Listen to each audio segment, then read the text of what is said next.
जी हाँ, नमस्कार। मैं हूँ दीनानाथ। आप देख रहे हैं जनसंसद न्यूज़। जैसा कि पूरे देश को पता है कि राम जन्मभूमि पूजन 5 अगस्त को होने जा रहा है, जिसमें शिरकत करेंगे प्रधानमंत्री नरेंद्र मोदी। लेकिन वहीं छत्री सम्राट रहे रामचंद्र जी के ट्रस्ट में भी छत्रियों की भागीदारी नहीं, और वहीं कहीं ना कहीं भूमि पूजन में आखिर क्यों न हो कोई छत्री सरताज। इस बात को लेकर के अखिल भारतीय छत्री महासभा के राष्ट्रीय अध्यक्ष राजा राजेंद्र सिंह ने क्या कुछ कहा, ध्यान से देखिएगा। प्रधानमंत्री नरेंद्र मोदी को लेके और ब्राह्मणत्व को लेकर के कहीं ना कहीं इन्होंने ब्राह्मणत्व को भी घेरा और प्रधानमंत्री को क्या कुछ कहा, ध्यान से सुनिए। राजा राजेंद्र सिंह वो राम के खानदान के नहीं हैं, तो ये कौन होते हैं? अपनी मर्जी से चले ब्राह्मणवाद फैला रहे हैं, योगी के खिलाफ, छत्री के खिलाफ, और ये सारे ब्राह्मण ट्रस्ट बना लेंगे हमारे खानदान की ज़मीन को, हमारे खानदान के पूर्वजों की, और हम हाथ में हाथ रख के बैठे रहेंगे। पूछना चाहते कि औरंगजेब है क्या प्रधानमंत्री, जो किसी भी छत्री को उसमें ट्रस्ट में नहीं रखने दिया? कौन होते हैं ये? और मैं ये इनको बता देता हूँ कि सत्ता हर समय नहीं रहेगी। भाई, जो ये लोग कहते हैं कि मोदी जी ने जिता दिया, मोदी जी ने जिता दिया, मैं इनको बताता हूं कि 13 अगस्त तक सभी जितने भी विपक्ष के लोग थे वो कहते थे राम पैदा ही हुए नहीं, काल्पनिक हैं, वकील से लेकर के और तमाम नेता तक। जब हम 16 अगस्त को वंशावली सहित शपथ पत्र दिया है, उसके बाद ना तो किसी अधिवक्ता ने बोला विपक्षी, और ना ही विरोधी पार्टियों का कोई भी नेता बोला। हमारा न्योता क्यों देंगे?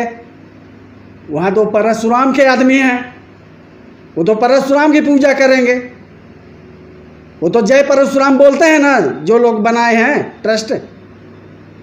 खाली वो राम कथा, राम का नाम लेकर के पूरे छत्री समाज को दमन कर रहे हैं, और वो आपस में सब जय लंकेश और जय राम परशुराम की जय बोलते हैं। तो हम कैसे प्रधानमंत्री से हम पूछना चाहते हैं कि जब एक अपराधी के मरने पर पूरा ब्राह्मण समाज छत्रियों के खिलाफ आग उगल रहा है, तो कौन सा भरोसा प्रधानमंत्री देगा कि ये कल को हमारे छत्रियों को वहां घुसने से मना नहीं करेगा? योगी आदित्यनाथ जी जो वहाँ के क्षत्रिय नेता हैं और महंत भी हैं, उनके देख रेख में ही वो मंदिर बन रहा। अरे योगी आदित्यनाथ बेचारा है, वहाँ ऊपर से नीचे तक उसको जैसे 32 दांतों के बीच में एक जीभ होती है, वैसे ही योगी की हालत है। योगी के खिलाफ है तो एजेंडा निकला, जो अपराधी मारा गया छत्री बना करके। तो कौन भरोसा देगा? प्रधानमंत्री ही देगा भरोसा कि कल को ये छत्रियों को ट्रस्ट के कमेटी अगर ये पास कर देगी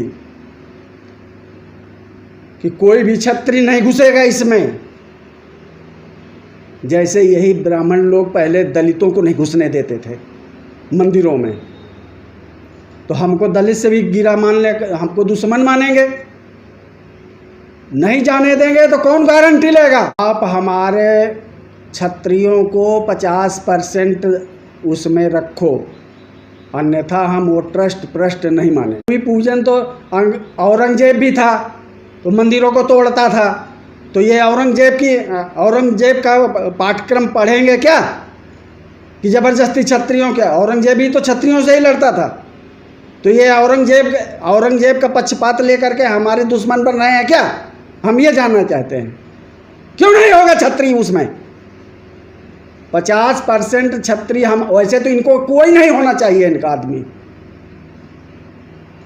ये वहाँ आज मंदिर बना रहे हैं, वो 70 एकड़ जमीन है। 5 से पहले 5 दिन के लिए, 5 तारीख से पहले 5 दिन के लिए लॉकडाउन खोल दो, और हमारे को दर्शन करने की अपने पूर्वज की जन्मस्थली का दर्शन करने का इजाज़त दे दो और फिर भूमि पूजन कर लेना, चल के बता देंगे कि कैसे पूजन होती है दूसरे की संपत्ति में। तुम्हारे बाप की जमीन तो तुम्हारी है और क्षत्रियों के बाप की जमीन क्षत्रियों की नहीं हो सकती। अन्य लोग बनाएगा ट्रस्ट।